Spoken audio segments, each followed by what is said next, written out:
If you feel that compulsive urge to be the nice guy who's always available for everyone, you're not some shining example of virtue or a generous soul. You're just a trained mutt wagging your tail, hoping for a pat on the head that the real world will never bother to give you. Understand this once and for all. Every free yes you hand out to someone else's whim is a silent no you're screaming at your own future. Your time is the only currency in the universe that doesn't do refunds, and you're throwing it in the trash to feed parasites who wouldn't give you a glass of water in the desert. If you're fed up with being the doormat where mediocrities wipe the dirt of their own insignificance, learn the grammar of power right now. The cost of staying useful to everyone is becoming irrelevant to yourself. Most men today live in chemical dependency on social approval. They dread awkward silence or a disapproving look, so they bend over backward to please people they don't even respect. What I'm giving you here isn't a behavior tip, it's a surgical strategy for defending your territory. No is the core tool that separates the man busy building an empire from the boy who spends his life obeying orders disguised as requests. If you want the world's respect, first learn to respect the limits of your own will.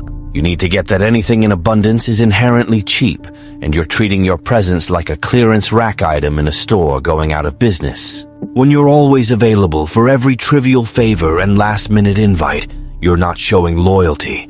You're signaling that your time is worthless and your life is empty enough to be filled by other people's whims. It's pathetic watching a man drop everything because some so-called friend who hasn't texted in months needs a ride or an ear for their weekly drama.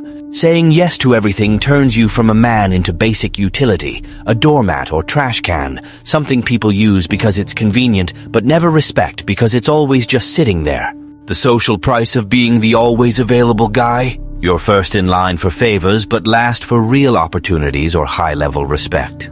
People don't value what they get for free, and they sure don't respect anyone who doesn't respect their own schedule. But if you think losing social status is your biggest problem, you haven't faced the rubble of your own crushed dreams yet.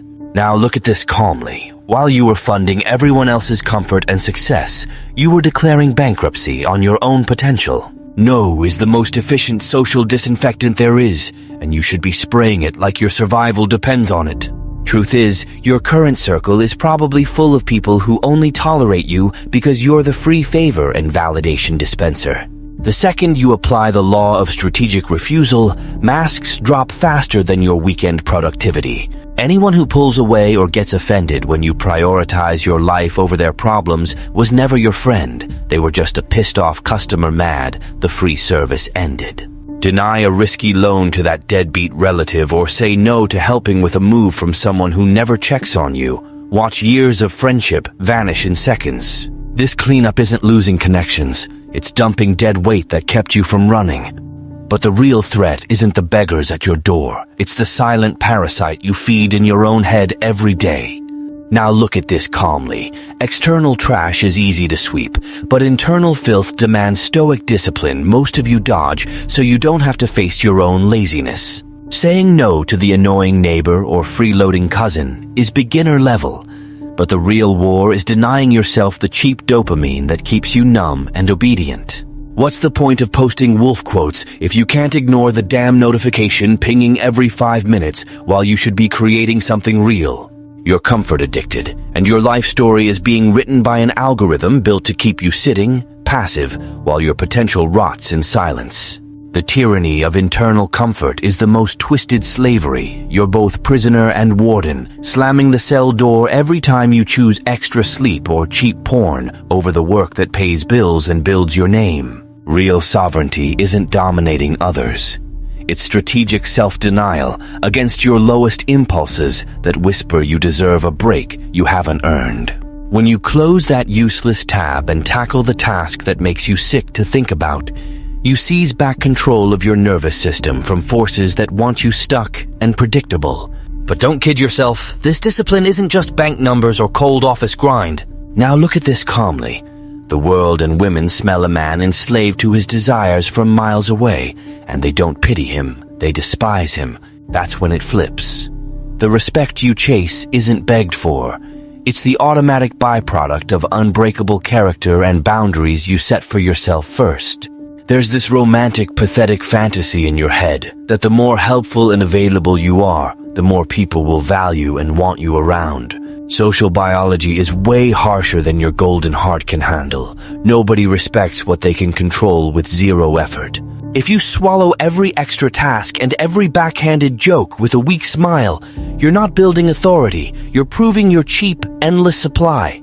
Picture a top-tier leader shutting down a lame proposal with an icy glare and silence that freezes the room, versus the desperate pleaser nodding at every stupid comment just to avoid being that guy. Respect isn't charity's side effect, it's the world's payback when you show your time and energy carry a premium price and you're not running a clearance sale for takers. Your no builds a sovereignty wall that tells predators and parasites your life's territory is guarded, and any unauthorized move costs too damn much. When you enforce a limit, you stop being a shadow in others' stories and start casting your own strategic light on what fuels your growth. But if you still don't see how pathetic it is playing ventriloquist dummy for mediocre people, the next truth will snap you in half and leave you bleeding on the curb of total irrelevance.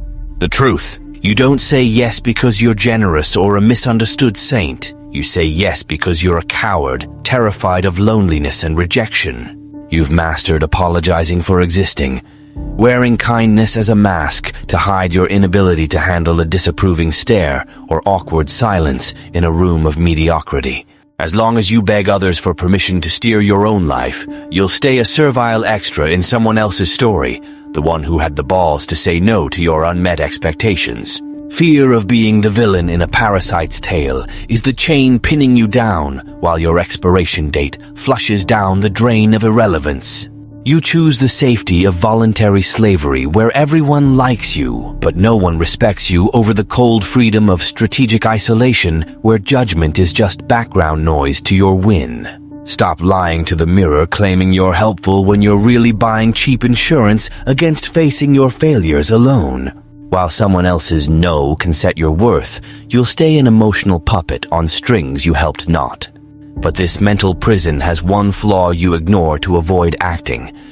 There's only one exit from this cowardice maze, and it requires killing the current you without a drop of nostalgia or mercy.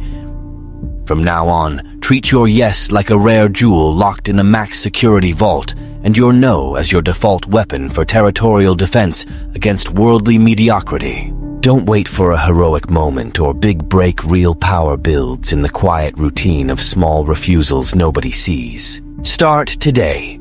Turn down that pointless coffee chat that just wastes time, or refuse the stupid favor from the person who only hits you up for a boost. Feel the burn in your chest as you hold silence after the no, and know that discomfort is the sound of approval chains snapping one by one.